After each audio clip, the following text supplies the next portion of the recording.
अस्सलाम वालेकुम, कैसे हैं आप सब लोग। उम्मीद है कि सब लोग ठीक होंगे। तो हमेशा की तरह आज भी बहुत ही ज़्यादा यूज़फुल सी छोटी छोटी टिप्स लेके आई हूँ, जिन्हें अपनाकर आपके टाइम और पैसों की बचत तो होने ही वाली है, साथ ही हर कोई आपकी तारीफ़ भी ज़रूर करेगा। इसके अलावा तरबूज को काटने का ऐसा तरीका आप लोगों के साथ शेयर करूँगी कि जिन बच्चों को तरबूज पसंद नहीं है वो भी खुशी खुशी इस तरबूज को हाथ गंदे किए बगैर खाएंगे। सबसे पहली मेरी टिप है चावलों को लेके कि जब भी हम चावल धोते हैं तो इसका पानी जो होता है वो सफ़ेद कलर का हो जाता है, तो इस पानी को हम गिरा देते हैं। तो इस पानी को आप बिल्कुल भी ज़ाया मत कीजिए। इस पानी को आपने किसी बर्तन में निकाल लेना है और इस पानी को आपने डाल देना है अपने पौधों के अंदर। ये एक फर्टिलाइज़र का काम करेगा और इससे पौधों की ग्रोथ बहुत अच्छी हो जाती है। इसके अलावा चावलों के बारे में एक और टिप आप लोगों को देती चलूँ कि जब भी हम चावल बनाते हैं तो बहुत सी औरतों को मैंने देखा है कि भीगे हुए सारे चावल एक साथ ही डाल देती हैं, जिस तरह कि मैं आपको करके दिखा रही हूँ। लेकिन आप लोगों ने इस तरह बिल्कुल भी नहीं करना। आप लोगों ने इस तरह से चावल उठाने हैं दोनों हाथों के साथ। अभी मेरे एक हाथ में मोबाइल है तो मैं एक हाथ से ही उठा के आपको दिखा रही हूँ। जब आप दोनों हाथों से इस तरह से उठा उठा के देगचे के अंदर डालेंगी तो आप देखेंगे कि बहुत ज़्यादा रेत और मिट्टी जो है वो बर्तन के अंदर ही रह जाएगी, ना कि आपके चावलों के अंदर जाएगी। तो ये बहुत ही अच्छी और यूज़फुल सी टिप है, आप लोगों ने ज़रूर इसको अपनाना है। इसके अलावा आप कोई भी दाल अगर भिगोएं तो आपने ये पानी भी बिल्कुल भी ज़ाया नहीं करना है। पानी को इसमें किसी गिलास वगैरह में निकाल लेना है और अपने पौधों में डालना है। ये भी एक फर्टिलाइज़र का काम करेगा। इस तरह से अगर हम ये चीज़ अपने पौधों के अंदर यूज़ कर लेते हैं तो हमें बाहर से कोई भी खाद वगैरह लाने की ज़रूरत नहीं पड़ती और हमारे पौधे बहुत अच्छी तरह से नशो पाते हैं। नेक्स्ट मैं आप लोगों के साथ तरबूज काटने का बहुत ही अच्छा सा तरीका शेयर करने लगी हूँ।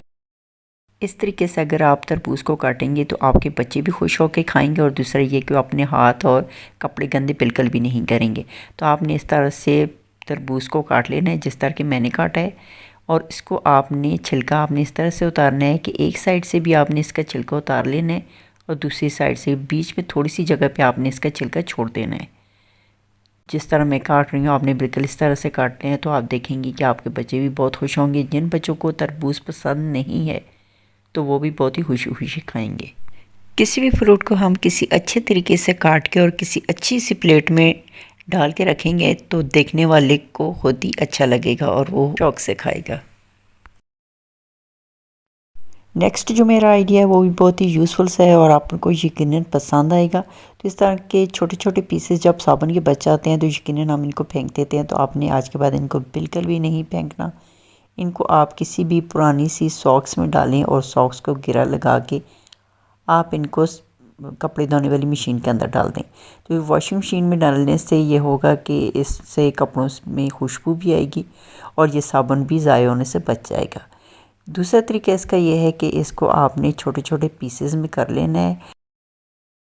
तो अब मेरी बहुत सी बहनें ये कहेंगी कि पहले से इतने छोटे पीस हैं तो इनको मज़ीद छोटा करके मैं क्या करने वाली हूँ। तो चलिए आपको मैं दिखाती हूँ। तो आपने इस तरह से माचिस की खाली डिबिया ले लेनी है और इसके अंदर ये पीसेस आपने रख लेने हैं। तो जितने भी साबुन के पीसेस इसमें आसानी के साथ आ जाते हैं आपने उतने ही रखने हैं, बहुत ज़्यादा इसको नहीं भरना। और रखने के बाद आपने इसके साथ करना ये होगा कि इसको अपने बच्चों के बैग में डाल देना है।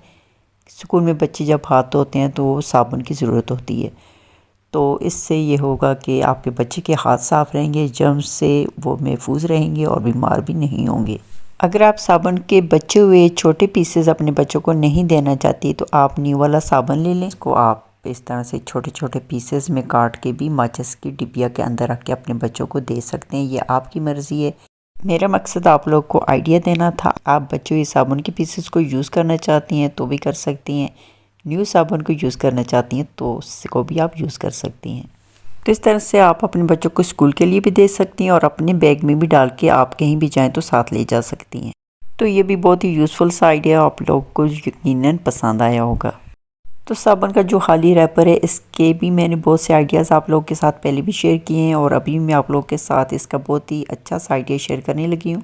पहले तो आप लोगों के साथ मैं ये तरीका शेयर करूँगी कि किस तरह से हमने सॉक्स को रखना है कि जब भी आपको ज़रूरत हो और आप इनको निकालें तो ये पैर में ही आपको मिले। तो आपने इस तरह से दोनों सॉक्स को ऊपर नीचे रख लेना है। जिस तरह से मैं इसको फोल्ड कर रही हूँ आपने बिल्कुल इसी तरह से फोल्ड करना है और फिर आपने डाल देना है इसको सोप के खाली रैपर के अंदर इस तरह से, जिस तरह से मैंने इसको फोल्ड किया है।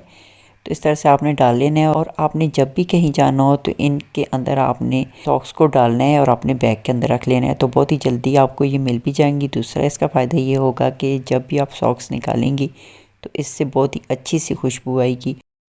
नेक्स्ट आइडिया है मेरा इन छोटे छोटे कैंस को लेके। जब भी बच्चे ये कैंस लेके आते हैं जिनमें पाउडर बबल होती है तो मैं इनको नहीं फेंकती, ये बहुत ही ज़्यादा काम आने वाली चीज़ है। आज जो आप लोगों के साथ मैं आइडिया शेयर करने लगी हूँ वो ये है कि आपने इस तरह से कैन को अच्छी तरह से धो लेना है और इसके अंदर आपने डाल लेना है अपना वो शैम्पू जो कि आप यूज़ करती हैं। लेकिन आप भी बोलेंगे कि जब बोतल में शैम्पू मौजूद है तो हमने कैन के अंदर क्यों डालना, तो जनाब आपने इसलिए इसको कैन के अंदर डालना है ताकि जब भी आप कहीं सफ़र पे जा रही हों तो आपने पूरी बोतल नहीं लेके जानी, आप इस तरह से कैन में डालें। इसका ढक्कन भी इतना मजबूती से बंद होता है कि आपका जो शैम्पू है बिल्कुल भी नीचे नहीं गिरेगा। इसको आप अपने बैग के अंदर रखें, एक तो जगह कम लेगा, दूसरा आपके बहुत काम आएगा। इसके अलावा आप इसमें अपना हैंड वॉश भी डाल के ले जा सकती हैं या फिर बच्चों को आप इसमें हैंड वॉश डाल के दें और बच्चे अपने स्कूल में जाके इसके साथ हाथ भी धो सकते हैं। इसके और भी बहुत से पर्पज़ हैं, मैं साथ साथ आप लोगों के साथ शेयर करूँगी। आज की वीडियो से अगर आपको कुछ भी सीखने को मिल रहा है तो वीडियो को लाइक करें, चैनल को सब्सक्राइब करें। ओके जी, अल्लाह हाफिज़।